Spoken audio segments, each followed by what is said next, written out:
Episode की शुरुआत में दिखाते हैं कि फ्रैंक उससे याओ याओ के बारे में पूछता है कि उन्हें वो मिली या नहीं मिली। वो कहती है कि हमें वो नहीं मिली, कंट्रोल रूम पूरा खाली था और सभी कैमरा हैक कर लिया गया था, वहाँ कोई क्लू भी नहीं था। लेकिन उसका पर्पस पूरा क्लियर था कि पिछली बार वो तुम्हारी बहन को मारना चाहती थी और इस बार वो तुम्हारे साथ सोना चाहती थी। और उससे डराते हुए पूछती है आखिर तुम कितना ज़्यादा पॉपुलर हो। लेकिन वो उस बात को वहीं पर ख़त्म करते हुए कहती है उसे रहने दो, अब तुम्हें यहाँ से चले जाना चाहिए, नहीं तो निया तुम्हें ढूंढ लेगी। तभी वो जाने से पहले उससे पूछता है क्या तुम मुझे अपनी मदर के कारण यहाँ पर नहीं आने दे रही थी। वो कहती है क्या तुम्हें ये सब ई ने कही, और उससे बता देती है कि उसकी मदर उसे जबरदस्ती एक ब्लाइंड डेट पर भेज रही है। ये सुनकर फ्रैंक कहता है कि ये थोड़ा सा अजीब है कि रूटीन के अकॉर्डिंग तो तुम्हें तुम्हारी मदर को बता देना चाहिए कि तुम्हारा एक बॉयफ्रेंड है और उसके बाद तुम मुझे अपना बॉयफ्रेंड बनने के लिए फोर्स करोगी। ये सुनकर वो उसे डराते हुए कहती है ये कहने की भी तुम्हारे पास हिम्मत आ गई, मैं एक लड़के को अपना दिल की बात बता चुकी हूँ लेकिन उसने अभी तक उसका कोई भी रिप्लाई किया ही नहीं है, आखिर किस तरह का वो लड़का है। ये सब देखकर वो काफी ज्यादा डरने लगता है। तभी वो कहती है कि हमारी फैमिली में फीमेल ही काफी पावरफुल है, इसलिए मेरी मॉम मेरे लिए बॉयफ्रेंड चुनने वाली है। फ्रैंक पूछता है क्या तुम्हारी मदर मुझसे सेटिस्फाई नहीं होगी। वो कहती है कि मुझे नहीं लगता कि किसी भी मॉम को एक फ्लर्टी सन इन लो चाहिए होगा। ये सुनकर वो उसे घूरने लगता है और कहता है कि मैं अभी तक सिंगल हूँ। ये सुनकर वो कहती है चलो मैं विश्वास कर लेती हूँ। ये बोलकर वो उसे घूरने लगती है। ये देखकर वो थोड़ा सा चिल्लाते हुए कहता है मेरा मतलब है कि वो मेरा फर्स्ट किस था। तभी वो उसे जाने के लिए कहती है और वो वहाँ से जाने ही लगता है कि तभी वो थोड़ी सी शर्माते हुए उससे कहती है कि वो मेरा भी फर्स्ट किस था। इसके बाद बेबे को दिखाते हैं जो अपने घर जाती है। उसे देखकर उसकी मदर कहती है तुम बिल्कुल सही टाइम पर आई हो। ये देखकर उसे थोड़ा सा अजीब लगता है, इसलिए वो पूछ लेती है। वो कहती है तुम उस लड़के फ्रैंक के बारे में क्या सोचती हो। बेबे कहती है बुरा नहीं है, बहुत ही काइंड है, आपको उससे क्या चाहिए। ये सुनकर वो कहती है मुझे भी यही लगता है, तुम्हें उसी के साथ होना चाहिए। लेकिन वो चिल्लाने लगती है कि आप ये सब क्या बोल रही है। वो कहती है क्यों नहीं, भूलो मत कि तुम दोनों एक ही बेड पर सोए थे। बेबे कहती है वो गलती से हुआ था और उसके अलावा मुझे इस बात को लेकर डर है कि उसे किसी और से प्यार हो गया है। ये सुनकर वो कहती है इसका मतलब तुम्हारा एक कंपटीटर है। ये बोलकर वो उससे कहती है क्या मैंने तुम्हें कभी अपने और तुम्हारे डैड के बीच की स्टोरी बताई हूँ। वो कहती है नहीं। तभी वो बताना शुरू करती है कि जब मैं तुम्हारे फादर से मिली थी तब वो किसी अमीर लड़की के प्यार में पड़ा था। ये सुनकर बेबे चिल्लाने लगती है कि किस अमीर लड़की को उसके जैसे बंदे से प्यार हुआ होगा। वो कहती है यही तो बात है, लेकिन जब भी मैं कोई भी मुसीबत में पड़ती थी वो इतना ज्यादा रिलायबल था कि मैं उस पर भरोसा कर सकती थी। और उससे ज्यादा डिटेल ना बताते हुए उससे कहती है कि उसके बाद मैं जीत गई और वो मेरा लॉयल बन गया। ये सब सुनकर बेबे कहती है तो आखिर आप मुझे ये सब क्यों बता रही है। उसकी मदर उससे कहती है कि ये बात याद रखना कि लव कोई लाइन लगाने वाला चीज नहीं है, सिर्फ ये मैटर करता है कि तुम उससे कितना ज्यादा मैच करती हो। अगर तुम परफेक्टली मैच्ड हो तो उसे बस छोड़ना मत। तभी बेबे उस बात को वहीं पर खत्म करते हुए कहती है कि कल रात को हम दोनों के बीच में कुछ भी नहीं हुआ था। ये सुनकर उसकी मदर कहती है कि जब मैं सुबह में दरवाजा खोली थी तब तुम कंबल ओढ़ी हुई थी। ये सुनकर वो थोड़ी सी शर्मा जाती है और सोचने लगती है कि एक्चुअली में वो सब कुछ जानता था बट फिर भी उसने कुछ भी नहीं किया था। तभी उसकी मदर कहती है कि तुम्हारे पास अभी भी चांस है। ये सुनकर वो काफी ज्यादा शर्मा रही होती है। तभी उसकी मदर कहती है कि कल एक नया मॉल ओपन हो रहा है, वहाँ पर कल शॉपिंग करने चलेंगे। वहीं पर ये को दिखाते हैं जो लोग डिनर कर रहे होते हैं। तभी वहाँ पर निया आकर उसकी मदर से कहती है कि मैं फेल हो गई। ये सुनकर उसकी मदर जिसका नाम चुन हुआ होता है वो कहती है कि वो भाग गया और तुम फेल हो गई। तभी ये उससे कहती है कि मैंने आपसे कहा ना कि आप उसे परेशान मत कीजिए। उसकी मदर कहती है और मैं भी तुमसे कह चुकी हूँ कि तुम बिना मेरे कंसेंट के कोई भी बॉयफ्रेंड नहीं रख सकती हो। तभी उन दोनों के बीच में आर्गुमेंट शुरू होने लगता है, लेकिन चुन हुआ वहाँ से जाते हुए कहते हैं कि भूल जाओ उसे, वैसे भी एक नया शॉपिंग मॉल ओपन हुआ है और मुझे रिबन कटिंग करने वाला सेरेमनी के लिए इन्वाइट किया गया है, इसलिए कल तुम मेरे साथ चलोगी। वहीं पर फ्रैंक बैठकर सोच रहा होता है कि याओ याओ कितना ज्यादा जेंटल थी लेकिन अब वो कितना ज्यादा अजीब बन गई है। क्या वो जेलेसी के कारण लान को मारना चाहती थी। क्योंकि वो मेरी बहन है इसलिए हम दोनों के बीच में कुछ भी हो नहीं सकता है, शायद कुछ और ही रीजन होगा। इसलिए पता करने के लिए वो लू यांग को कॉल करता है और जैसे ही वो हेलो बोलता है उधर से वो चिल्लाने लगती है कि तुम मेरे साथ ऐसा कैसे कर सकते हो।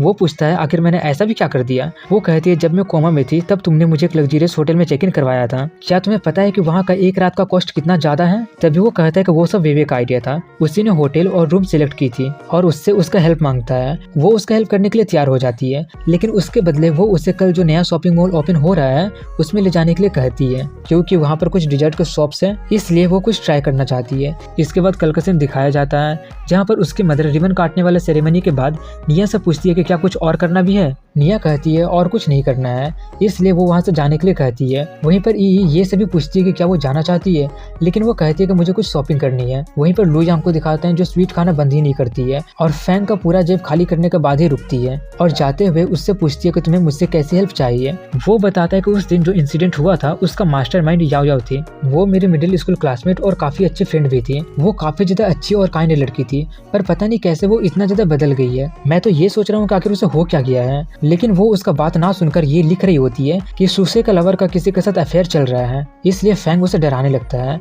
इसलिए वो उसे सॉरी बोलकर वहां से जाते हुए कहती है कि मैं एक वीक के अंदर में तुम्हें रिप्लाई दे दूंगी। तभी फैंग भी घर जाने के बारे में सोच रहा होता है, लेकिन उससे पहले वो बाथरूम जाता है। वहीं पर चुनहुआ का हेयर टाई करने वाला रबर टूट जाता है, इसलिए वो हेयर खुला छोड़कर वहां से जाने लगती है। तभी फैंग उसे देखकर कहता है कि सुसे, ये तुम यहाँ पर क्या कर रही हो। ये सुनकर उसे कुछ भी समझ में नहीं आता है। तभी वो उससे पूछता है कि तुम्हारे और तुम्हारे मोम के बीच में सब कुछ ठीक गया या फिर नहीं गया। ये सुनकर उसके दिमाग में एक आइडिया आता है और वो नाटक करते हुए कहती है कि नहीं, मैं यहाँ पर उनके साथ एक रिबन कटिंग सेरेमनी अटेंड करने आई थी। और उससे पूछती है कि तुम यहाँ पर क्या कर रहे हो फैंकिन। ये सुनकर वो थोड़ा सा चौकन्ना हो जाता है। इसके बाद कल रात का सीन दिखाया जाता है, जहाँ पर उसकी मदर फैंग का पूरा इन्फॉर्मेशन निकाल रही होती है। वो देखकर वो कहती है उसके बारे में कुछ भी स्पेशल तो है ही नहीं, और उसके बैकग्राउंड के बारे में पूछती है कि क्या वो किसी ऑसम बैकग्राउंड से है। तभी निया उसे उसके पेरेंट्स की इन्फॉर्मेशन दिखाते हैं। ये देखकर वो काफी ज्यादा शॉक्ड हो जाती है। अब प्रेजेंट टाइम का सीन दिखाया जाता है, जहाँ पर वो सब कुछ फैंग के पैसे से ऑर्डर कर देती है, जिससे उसका पूरा जेब खाली हो जाता है। और वो ये देखकर हैरान हो रहा होता है कि आखिर यहाँ का स्वीट्स इतना ज्यादा महंगा क्यों है। तभी वो किसी को कॉल करके कहती है कि मैंने स्टीव वुड को शेड्यूल चेंज करने के लिए कह दिया है। ये सुनकर वो पूछता है कुछ प्रॉब्लम है क्या। वो कहते हैं नहीं, ऐसा कुछ भी नहीं है। और उससे पूछती है कि तुम एक गर्ल्स स्कूल में क्यों ट्रांसफर हुए हो। वो बताता है कि आज से 10 साल पहले मेरे पेरेंट्स क्रेडिट कार्ड का 10 युआन बिल पे करना भूल गए थे, लेकिन वही अब 1 मिलियन बन गया है। और तभी प्रिंसिपल सॉन्ग मेरी मदर से बोली कि मुझे उसके स्कूल में ट्रांसफर कर दे, ताकि मैं 1 मिलियन युआन के स्कॉलरशिप को टारगेट कर सकूं। वो पूछती है क्या सच। फैंग कहता है ऑफ कोर्स, और आगे उससे कहता है अब मेरी बारी है। ये बोलकर वो उससे पूछता है कि तुम सुसे बनने का नाटक क्यों कर रही हो और कौन हो तुम। वो पूछती है कि अगर तुम्हें पता कैसे और कब चला। फैंग कहता है शुरुआत में ही, जब तुम मुझे फैंकिन बुलाए थे। ये मुझे यूजुअली फैंग ही बुलाती है, और ये का स्टीवर्ड लॉरेंस कब का गायब हो चुका है, और जिस स्टीवर्ड को तुम मेंशन की थी वो जरूर ई के मदर निया होगी। ये सुनकर वो कहती है कि तुम काफी स्मार्ट लगते हो, और सोचती है कि मैं अब और नहीं छुपा सकती हूँ। तभी फैंग उससे कहता है एक्चुअली तुम उसकी बहन हो। ये सुनकर वो हंसने लगती है और कहती है क्या मैं इतना ज्यादा यंग दिखती हूँ। ये सुनकर फैंग थोड़ा सा कंफ्यूज होता है। तभी वहाँ पर ये आते हुए उससे पूछती है कि तुम मेरे मदर के साथ क्या कर रहे हो। ये सुनकर फैंग थोड़ा सा शॉक्ड हो जाता है। तभी निया आकर उसे एक रबर देती है, और अपना हेयर बांधते हुए वो खुद को इंट्रोड्यूस करती है कि मैं उसकी मदर हूँ। ये गुस्से में पूछती है कि आखिर यहाँ पर चल क्या रहा है। उसकी मदर कहती है कि जैसे ही मैं वॉशरूम से बाहर निकली थी, फैंग मुझसे बातें करने लगा था। अगर तुम्हें विश्वास नहीं हो रहा है तो तुम खुद ही उससे पूछ सकती हो। फैंग कहता है कि खुले हेयर में वो बिल्कुल तुम्हारे जैसे लग रहे थे। तभी ये गुस्से में उससे कहती है कि तुम एक खूबसूरत यंग लेडी और ओल्ड लेडी में फर्क भी नहीं देख पा रहे हो। वहीं पर मॉल के दूसरी तरफ वेवे और उसके पेरेंट्स होते हैं, जहाँ पर वो सब कुछ अपने हस्बैंड को ही टांगने के लिए दे दी होती है, और उसके फादर वो सब लेकर चलते चलते काफी ज्यादा थक जाते हैं, इसलिए वो उन्हें थोड़ा सा रुकने के लिए कहता है। लेकिन वो उसी पर चिल्लाते हुए कहते हैं कि परसों रात को लेट आने का यही तुम्हारा सजा है। तभी वेवे फैंग को उनके साथ देख लेती है। वहीं पर डोंगोंग को दिखाते हैं, जिसे एक नोटिफिकेशन आता है, इसलिए वो अपने एवरीडे डिविनेशन प्रैक्टिस करने लगती है, जिसे देखकर उसे पता चलता है कि वेवे अब तैयार है, लेकिन वो अभी बाकी लड़कियों से काफी पीछे है, इसलिए वो उसकी हेल्प करने के बारे में सोचती है। वहीं मॉल को दिखाते हैं, जहाँ पर वेवे उन्हें देख लेती है, और उसकी मदर ये की मदर को देखकर शॉक्ड हो जाती है, इसलिए वो उससे मिलने जाने लगती है। वहीं पर ये अपनी मदर से बोल रही होती है कि एक एल्डर होने के कारण आप एक हाई स्कूल लड़के के साथ डिजर्ट कैसे खा सकती है। उसकी मदर कहते हैं कि इसने मुझे अभी तुम्हारी बहन कहा, इसका मतलब मैं अभी भी यंग हूँ। तभी वहाँ पर सिस्ला आकर उससे कहती है कि बहुत दिनों के बाद मिल रहे सुनहुआ। उसे देखकर वो भी शॉक्ड हो जाती है, और सिस्ला फैंग से पूछती है क्या परसों रात को तुम अच्छे से सोए थे। ये सुनकर सुनहुआ उससे पूछने लगती है कि आखिर तुम इस लड़के को कैसे जानते हो। वो कहता है क्योंकि ये लड़का परसों रात को हमारे घर में रात बिताया था। वहीं पर ये सब देखकर ये और वेवे आपस में बातें कर रहे होते हैं कि ये दोनों एक दूसरे को जानते थे, बट हमें क्यों नहीं पता था। तभी वेवे के पेरेंट्स और ये की मदर एक टेबल पर बैठ जाते हैं, और बाकी के लोग दूसरे टेबल पर बैठ जाते हैं, और वहाँ का एटमॉस्फेयर काफी ज्यादा टेंशन से भरने लगता है। वहीं उन दोनों के बीच में उसके फादर फंसे होते हैं। तभी सुनहुआ उससे पूछती है कि तुम यहाँ पर क्या कर रही हो।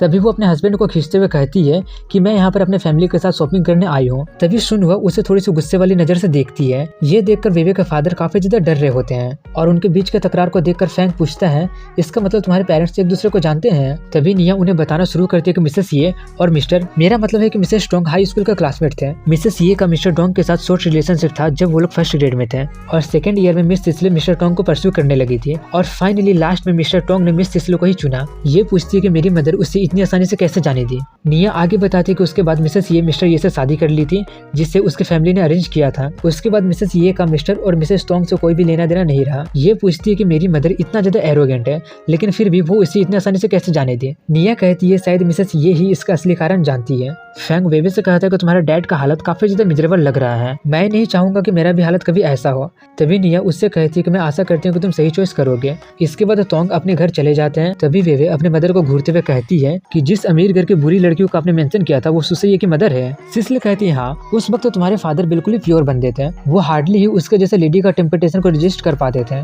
इसलिए मैंने उससे बस असलियत रिकॉग्नाइज करवाने में हेल्प किया था। वेवे कहते कि आप ये फैमिली के लेडी से कैसे एक बंदा छीन सकते हैं, क्या आपको डर नहीं था कि वो आपसे बदला लेगी? उसकी मदर कहती है कि ऐसा हो ही नहीं सकता है, वो ऐसा कर ही नहीं सकती है, उसे तो इसके लिए मुझे थैंक्स बोलना चाहिए। वेवे कहती है कि आखिर तुम्हारा मतलब क्या है? वो बताती है कि वो अपने फैमिली के अरेंज मैरिज के खिलाफ थी, लेकिन जब मैंने तुम्हारे फादर को उससे छीन लिया था तब उसके पास उससे शादी करने के अलावा और कोई रास्ता बचा ही नहीं था, लेकिन फिर भी वो अपने हस्बैंड के साथ काफी खुश थी, इसलिए तुम मुझे उनका मैच मेकर कह सकती हो। और सीरियस होकर उससे कहती है कि लव में इससे कोई फर्क नहीं पड़ता है कि पहले कौन आया या बाद में कौन आया, तुम्हें ट्रू लव को परस्यू करना चाहिए। वेवे कहती है कि आप चिंता मत कीजिए, मैं हारूंगी नहीं। और यहीं पर इस एपिसोड की एंडिंग हो जाती है।